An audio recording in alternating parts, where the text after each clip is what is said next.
भारतीय इतिहास के पन्नों में एक नाम ऐसा है जो एकता, साहस और दृष्टि के निर्माता के रूप में उज्जवल रूप से चमकता है। चंद्रगुप्त मौर्य।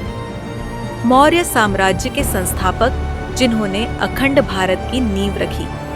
यह कहानी उस युग में शुरू होती है जब भारत बिखरे हुए राज्यों में विभाजित था और एक व्यक्ति का सपना इतिहास की धारा को हमेशा के लिए बदल गया।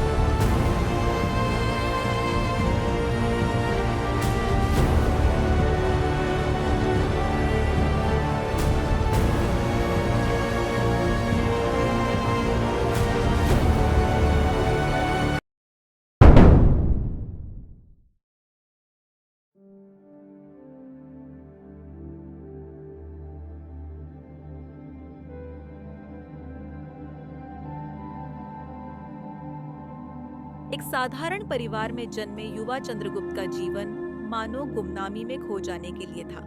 लेकिन भाग्य ने करवट ली जब उनकी मुलाकात चतुर ब्राह्मण, रणनीतिकार और दार्शनिक चाणक्य से हुई। चाणक्य ने उस बालक में महानता की चमक को पहचाना और उसे अपनी छत्रछाया में ले लिया। उसे युद्ध कला, स्टेटक्राफ्ट और कूटनीति का ज्ञान सिखाया।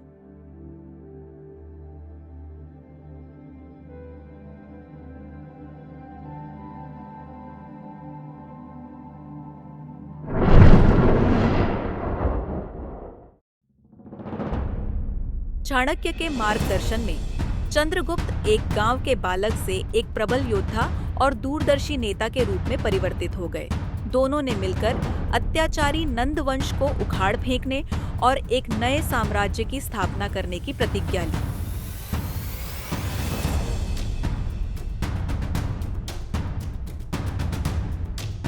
दृढ़ता, रणनीति और अटूट संकल्प के बल पर चंद्रगुप्त ने मगध पर कब्जा कर लिया, जो मौर्य साम्राज्य की शुरुआत का प्रतीक बना।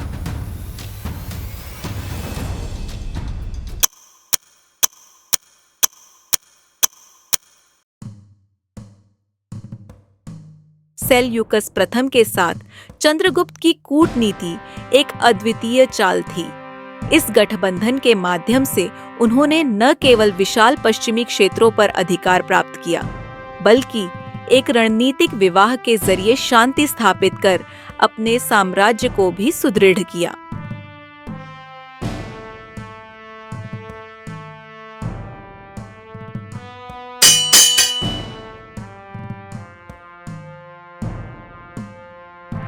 पश्चिम में सिंधु से लेकर पूर्व में बंगाल की खाड़ी तक चंद्रगुप्त के अभियानों ने विविध क्षेत्रों को एक ध्वज के नीचे एकजुट कर दिया। उनके अखंड भारत के सपने ने आकार लेना शुरू किया, जिससे समृद्धि और स्थिरता का युग आरंभ हुआ।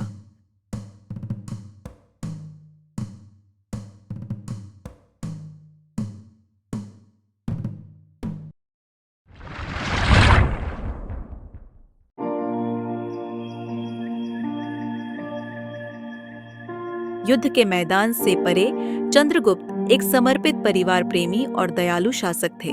चाणक्य के अर्थशास्त्र के मार्गदर्शन में उन्होंने एक केंद्रीकृत प्रशासन और समृद्ध अर्थव्यवस्था की स्थापना की, जिससे उन्होंने इतिहास पर अमिट छाप छोड़ी।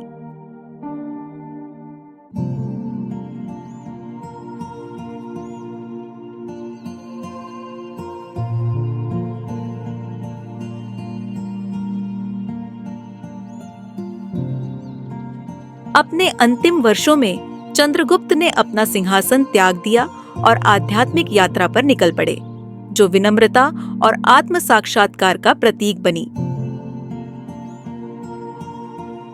चंद्रगुप्त मौर्य की विरासत उनके वंशजों बिंदुसार और महान सम्राट अशोक के माध्यम से जीवित रही। उनकी कहानियां, जो विजयों और परिवर्तनों से भरी हुई हैं, भारत की आत्मा को आकार देंगी और युगों युगों तक गूंजती रहेंगी। इस अद्भुत गाथा के अगले अध्याय के लिए जुड़े रहें।